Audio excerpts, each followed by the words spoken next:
For years, the bear had known only chains, loud music, screaming crowds, the sting of a whip. It danced not for joy, but for fear, fear of pain, of punishment, of never being free again. Until one day, someone broke the cage. A quiet worker with soft eyes and a steady hand, who risked everything to unlock a gate and whisper, "Go. Run. You are free now." The bear vanished into the wild, and the world moved on. But not the bear. Years passed. Towns changed. Faces blurred. But the scent, the memory of that one kind soul, it never left. And one stormy evening, in a quiet town on the edge of the forest, a figure appeared at the edge of a garden. Heavy, wild, silent. The bear had returned. And the person it never forgot was about to open their door. The circus had a name, but no one remembered it. It rolled through forgotten towns in rusted trucks, with torn posters and promises of wonder. Children came for laughter. Adults came for nostalgia. But no one stayed for the truth. In a steel cage beneath the bleachers, barely visible from the main tent, lived the bear. They called him Magnus. He was massive, nearly 10 feet standing, with fur that had once been golden brown, now dulled to gray with grime and dust. A scar split his nose. One of his teeth had broken from gnawing at bars in his youth. He limped slightly, his right hind leg never fully healed from the time he was forced to balance on a flaming barrel. Magnus had known chains since cubhood. He did not roar anymore. Did not fight. Only obeyed. Whistle. Whip. Applause. Whistle. Whip. Silence. He was not completely alone. Every night after the show, a quiet figure would come, slipping behind the food carts and peeling canvas, carrying a plastic bowl of water and stale bread. A young woman, no older than 19, wearing a faded staff shirt 2 sizes too big and sneakers with holes. Her name was Lena. She did not speak when she visited. She did not pet him. She did not call him by his stage name. She just looked into his eyes, not with fear or amusement, but with something strange. Pity. Maybe kindness. Sometimes, she'd sneak him an apple. He remembered those apples. It happened one night during a storm. Thunder rolled through the hills as the final act ended early. Tents shook. Lights flickered. The ringmaster screamed orders as performers scrambled to pack their gear. And in that chaos, Lena came. She stood at the edge of Magnus' cage, hair soaked, breath trembling. She looked over her shoulder once, then reached into her pocket. A key. Magnus did not move. She unlocked the bolt, swung open the gate, and whispered just 3 words. Go. Run. Now. He stepped out. Slowly. Eyes never leaving hers. Lightning flashed. Rain poured. And Magnus vanished into the trees like smoke on the wind. The circus closed 6 months later. Animal rights investigators found the remaining animals in poor condition. Lena had disappeared the same week the bear escaped. Some said she helped. Some said she vanished out of guilt. Others said she feared being blamed. The truth? She started over. Quietly. Changed towns. Worked nights. Kept her head down. But she never forgot the look in the bear's eyes. And neither did he. In the years that followed, Magnus became a ghost story in the region. People swore they saw a massive bear in the mountains, one that avoided traps, never attacked, and was always alone. Hunters nicknamed him the Quiet King. Locals left food by tree stumps, just in case.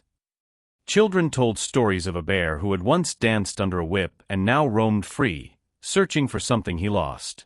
No one knew the truth. No one, but Magnus. 5 years later, Lena lived in a small cottage outside a mountain town. She worked at the local library. She had a dog named Jasper, a garden full of carrots and herbs, and a back porch with a squeaky swing. She rarely thought about the circus anymore. Until the night Jasper began barking like the world was ending. She grabbed a flashlight, stepped onto the porch. The air was cold. The woods were silent. Then she saw them, massive paw prints in the soil at the forest's edge. Fresh. And beside them, a single, uneaten apple. The apple was bright red. Too perfect to be wild. Lena knelt beside it, her flashlight trembling slightly as she traced the edges of the paw prints pressed into the wet soil. She reached out slowly, hesitating before picking up the fruit. No teeth marks. Just placed there. Deliberately. She looked into the darkness beyond the garden. Jasper stood behind her, still growling low, his body pressed against the doorway, tail stiff. "It can't be," she whispered. But even as she said it, she knew. That night, Lena barely slept. She left the porch light on. Jasper sat at the foot of her bed, ears twitching at every sound. At dawn, she opened the back door again and found something else. A trail of apples. One every few feet. Leading into the trees. Not scattered. Left. It was impossible. Unbelievable. And yet, she followed. The trail wound through the forest, into thicker underbrush, where pine needles softened every step and the air smelled like moss and rain. Lena walked for over an hour before she stopped. The last apple rested in the middle of a clearing. Beside it, a massive footprint. But this one was different. There was blood in the snow. A smear. Faint, but fresh. And just beyond the trees, a shape. Too large to be anything else. Still. Watching. She did not run. Her breath caught, but her feet remained planted. Slowly, carefully, she lowered herself onto her knees. Hands open. No threat. The shape stepped forward. And from the shadows emerged a bear, enormous, scarred, and covered in mud and leaves.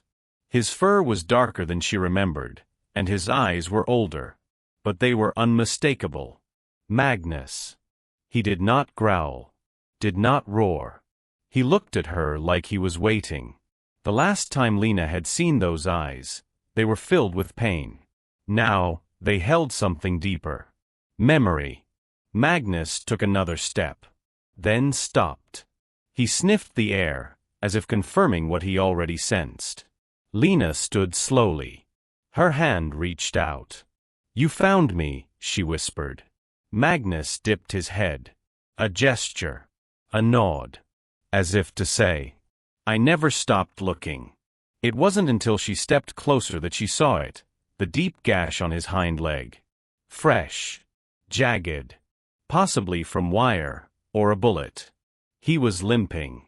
She dropped to her knees again, ignoring the fear in her throat, and whispered, "You are hurt, are not you?" Magnus did not move. Didn't resist. He let her nearby. She reached out with a trembling hand, touched his leg gently. The bear exhaled, slow and calm. By nightfall, Magnus had followed her home. From a distance, through the trees, like a ghost retracing old paths. Jasper growled at first, but eventually backed down when he saw that his owner was calm. The bear never approached the house, just lay beneath a pine tree near the edge of the yard, eyes half shut, wounded and tired. Lena gathered what she had: bandages, antiseptic, water, fruit, and soft bread. She stepped outside, slowly, like she used to behind the tent. Only this time. For 2 days, Magnus did not move far from the tree line. Lena brought him water, apples, and oatmeal mixed with honey, soft food, easy on the stomach. He accepted it with slow movements, careful and calm. Sometimes he watched her with eyes half shut, as if still deciding whether this new version of her older steadier was the same girl who once slipped him apples in secret. She was not sure herself. But when he let her clean the wound on his leg, without growling, without flinching, she knew. He remembered. Each evening, she'd wrap the gash with strips of clean cloth soaked in antiseptic. He'd huff once, grunt quietly, but never pull away. By the 3rd day, The swelling had gone down. He was healing. Slowly. Jasper, ever the skeptic, would sit at the edge of the porch and keep watch. Sometimes he'd bark if Magnus stirred too quickly, but Lena had noticed something strange between them. The bear never looked at Jasper like prey, and the dog never looked at Magnus like a monster. Just uncertainty and mutual understanding. Lena had not told anyone. She wasn't sure they'd believe her. Or worse, that they'd report her. But then the radio changed everything. She was making tea when the news crackled through the kitchen speaker. A large brown bear spotted near the Ridge Lake area yesterday evening. Officials believe it may be the same animal that attacked livestock last month in the lower counties. Park rangers urge all residents to stay indoors and report any sightings immediately. Tranquilizers may be deployed. Lena dropped the mug. It shattered on the floor. "No," she whispered. They were talking about Magnus. She knew how this worked. Once a bear was labeled dangerous, it didn't matter how tame, how loyal, how misunderstood. They'd shoot first. Ask questions later. Lena paced the porch that evening, panic twisting in her chest. Magnus lay in the shadows nearby, licking his bandaged paw, eyes soft under the moonlight. She whispered toward him. "You have to leave. Go back. Disappear." He looked at her. Didn't move. Just watched. The next morning, Lena spotted something odd near the mailbox. A footprint. Heavy. Deep. Human. Someone had been standing there. She walked out further. Found tire tracks in the gravel. A cigarette but crushed near the base of her fence. Then she saw the paper, pinned to her garden gate. A flyer. From a traveling circus. Now hiring, animal acts needed, cash paid. Her blood ran cold. It wasn't just the authorities who were looking for the bear. Someone else knew he was back. And they wanted him in a cage again. That night, Lena sat beside Magnus in the dark. "I set you free once," she whispered, running a hand gently across his fur. "I won't let them take you again." Magnus didn't react. But he shifted slightly closer, just enough to rest his massive head near her feet. As if to say, "I trust you." Again. And she knew then what she had to do. Lena didn't sleep. Instead, she packed cans of food, a portable stove, blankets, first aid, water jugs, anything that could be carried in a backpack and a crate strapped to a wagon. She'd heard of a protected forest area 3 valleys over, Evelyn Reserve. Off-grid. Monitored by wildlife rangers who respected boundaries, not corporations. If she could get Magnus there, maybe, just maybe, he could live out his days safely. Without bars. Without chains. Without eyes watching for money signs. It was crazy. Risky. Possibly illegal. But it was the only option. She would leave at dawn. Before the sun rose, Lena fed Magnus for what she hoped would be the last time on her soil. Oats, apple slices, warm broth. He ate gently, licking her hand once as if sensing the urgency behind her silence. Jasper barked nervously inside. He knew something was wrong. Lena strapped the crate onto an old sled with wheels she'd reinforced. Not meant for a bear, but Magnus wasn't just a bear anymore. He was family. She had just cinched the final rope when it happened.